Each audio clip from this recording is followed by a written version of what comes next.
अस्सलाम वालेकुम। M digital education में मैं हूं आपका होस्ट मोहम्मद मुबश्शिर नियाज़। आज हम आपके सामने पंजाब पब्लिक सर्विस कमीशन का जो लेक्चरर एजुकेशन का मेल और फीमेल का टेस्ट 18 जून 2022 को कंडक्ट हुआ है, उस हवाले से कुछ इन्फॉर्मेशन शेयर करना चाह रहे हैं।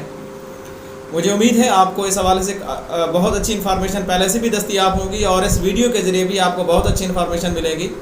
लेकिन आपसे गुजारिश यही होगी कि अगर आप चाहते हैं कि इस तरह की मज़ीद अच्छी इन्फॉर्मेशन आप तक बर वक्त पहुँचती रहें तो इस तरह के चैनल के साथ जुड़े रहिए ताकि आप तक तमाम तर इन्फॉर्मेशन बर वक्त पहुँचती रहें।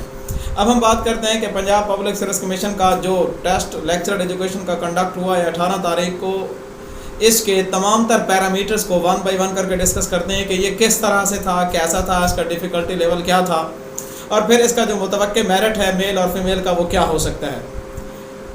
अब इन्हीं चीज़ों को वन बाई वन करके एक्सप्लेन करते हैं। सबसे पहले हम बात करते हैं कि यहाँ पर जो एक बिग पोर्शन दिया गया था वो कंप्यूटर से रिलेटेड क्वेश्चन का था।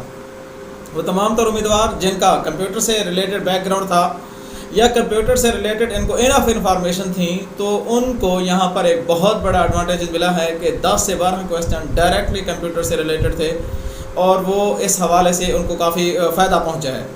वो तमाम तर लोग जो कि कंप्यूटर इंस्ट्रक्शनल टेक्नोलॉजी के हवाले से अपडेटेड तो थे, मगर यहाँ पर जो इस हवाले से जो बेसिक एब्रीवेशन जो पूछी गई थी या जो बेसिक मालूमात पूछी गई थी उनसे अवेयर नहीं थे तो काफ़ी उनको नुकसान पहुँचा है। यकीनन अक्सर लोग जो परवेज़ इकबाल साहब की एक बुक है क्वालिफाइड एम.एड या क्वालिफाइड बी.एड या इस हवाले से जो क्रक्स ऑफ एजुकेशन या जो दीगर बुक्स हैं उनसे स्टडी करते हैं, उनमें बहुत सी जगहों के ऊपर यहाँ पर जो क्वेश्चन का जो पैटर्न था इस तरह से वो नहीं पूछा गया था सिवाय वर्ल्ड वाइड वेब के। बाकी काफ़ी कॉम्प्लिकेटेड क्वेश्चन थे कंप्यूटर के एतबार से अगर देखा जाए तो।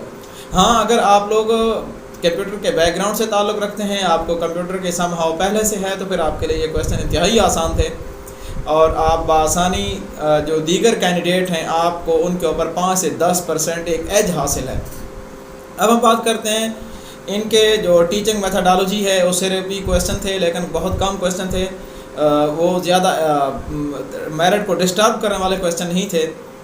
जहाँ तक बात है जनरल नॉलेज की तो जनरल नॉलेज के अंदर जो क्वेश्चन थे वो भी इंतहाई पेचीदा क्वेश्चन नहीं थे। जिस तरह उर्दू के पेपर में देखा गया है कि मेजॉरिटी उनके जो क्वेश्चन थे वो बहुत ही पेचीदा थे।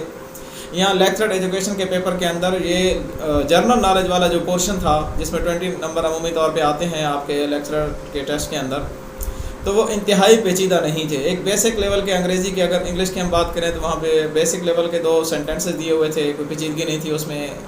इसी तरह हम रियाजी की अगर हम बात करें तो वहाँ पर भी एक सवाल इंतहाई आसान था जो बिल्कुल बेसिक लेवल का था और एक सवाल रिलेटिवली थोड़ा सा कम्प्लेक्स था, मुश्किल तो नहीं था, रिलेटिवली कम्प्लेक्स था। और बाकी जहाँ तक बात है उर्दू की, जो जीके के अंदर उर्दू है वो इंतहाई आसान तरीन उर्दू था। और जो साइंस जनरल साइंस के अमूमी तौर पे 2 क्वेश्चन होते हैं लेकिन यहाँ पर एक अल्ट्रा वायलेट रेडिएशन के हवाले से वो भी 9-10 की केमिस्ट्री से लिया गया था, वो भी इतना कोई पेचीदा सवाल नहीं था। फ़िलासफ़िकल फाउंडेशन से भी तकरीबन 8-10 क्वेश्चन थे, करिकुलम से भी 8-10 थे, क्लासरूम मैनेजमेंट से रिलेटेड भी 5-7 क्वेश्चन थे। और अगर हम बात करें सिर्फ फ़िलासफ़ी की तो फ़िलासफ़ी भी जो क्वेश्चन वहाँ फ़िलासफ़ी के अंदर डाले गए थे इतने ज़्यादा पेचीदा नहीं थे। अब हम बात करते हैं कि इसका फिर मेरिट क्राइटेरिया क्या बनेगा। अगर मैं इसको इन डेप्थ एनालिसिस करूं वो ये है कि मेरिट साफ ज़ाहिर फ़ीमेल की जो पोस्टें हैं वो बहुत ज़्यादा हैं, उस हवाले से उनका मेरिट तो लो ही होना है और मेल की पोस्टें कम हैं तो मेरिट अप जाएगा। इस पैरामीटर से हट कर अगर हम बात करें तो बहुत खुश नसीब होंगे जो ये दावा करते होंगे कि हमारे मार्क्स 70+ आ रहे हैं। यहाँ पर सोशल मीडिया के अंदर अपनी मर्ज़ी के जवाब को तलाश करने के लिए मर्ज़ी की स्टेटमेंट बनाई गई है, मर्ज़ी की स्टेम तैयार की गई है, तो ये ऐसा नहीं है। बहुत सी स्टेम के अंदर मैं देख रहा था कि इतनी बड़ी वेरिएशन है तो सारे का सारा जो क्वेश्चन है वो भी तब्दील हो जाता है। तो सबसे पहली बात तो वही है कि जब तक क्लियर स्टेम आपके सामने नहीं होती, जब तक क्लियर स्टेटमेंट आपके सामने नहीं होती तो आप कबल वक्त हैं इस चीज़ को गैस करने के लिए कि मेरे मार्क्स कितने आएंगे। अमूमन ये देखा गया है कि अगर आप मार्क्स अपने 65 लगाते हैं तो आपके 5-7 नंबर लाजमी कट जाते हैं, क्योंकि जो स्टेटमेंट आपको याद है या जो स्टेटमेंट आपने सोशल मीडिया से देखी है उसका जवाब तो वही है, लेकिन PPSC के पेपर में जो टोटल स्टेटमेंट होती है या जो स्टेम होती है क्वेश्चन की वो काफ़ी डिफरेंट होती है। ये एक बहुत बड़ा कन्फ्यूजिंग पॉइंट क्रिएट करती है स्टूडेंट के दरमियान। अब जो मेरिट है फ़ीमेल के हिसाब से अगर देखा जाए तो उनकी राउंड अबाउट 150 या 153 सीटें हैं जो मेरिट की हैं, تو وہ ان کا میرٹ میں نہیں سمجھتا کہ 55 سے اوپر جائے گا. 55 سے نیچے ہی رہے گا. وہ 52 ہو سکتا ہے, 53 ہو سکتا ہے, اس سے زیادہ اوپر نہیں جا سکتا. اور اگر ہم میل کی بات کریں تو میل کا جو پچھلی دفعہ میرٹ تھا آئی تھنک 56-57% پہ تھا, تو اس دفعہ بھی میرٹ 2% اوپر جا سکتا ہے, تقریباً 59 یا 60 یا 61 تک جا سکتا ہے, اس سے اوپر نہیں جا سکتا. بہت سے لوگ یہ کہہ رہے ہیں کہ ہمارے 70 سے اباب آئے ہیں, 80 سے اباب آئے ہیں, تو میں کہتا ہوں لگ پتہ جائے گا, جب آپ کا رزلٹ آئے گا تو پتہ چلے گا کہ آپ کس پانی میں تھے.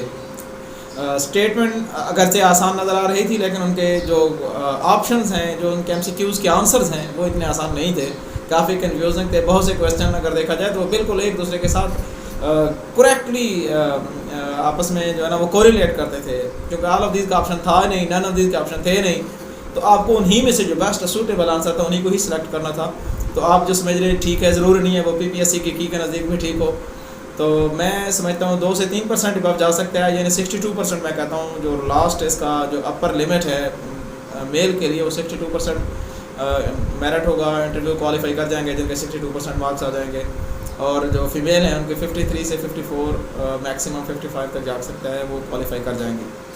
تو بہرحال اس حوالے سے آپ کیا رائے رکھتے ہیں, آپ میرے اس ریمارک سے متفق ہیں یا نہیں ہیں, ضرور کمنٹ باکس میں اپنی رائے سے آگاہ کیجیے گا. اگر آپ کو یہ ویڈیو اچھی لگے, آپ کو انفارمیشن اچھی لگے, تو ضرور اسی چینل کے ساتھ جڑے رہیے. اب آپ سے اجازت چاہتے ہیں. Thanks for watching.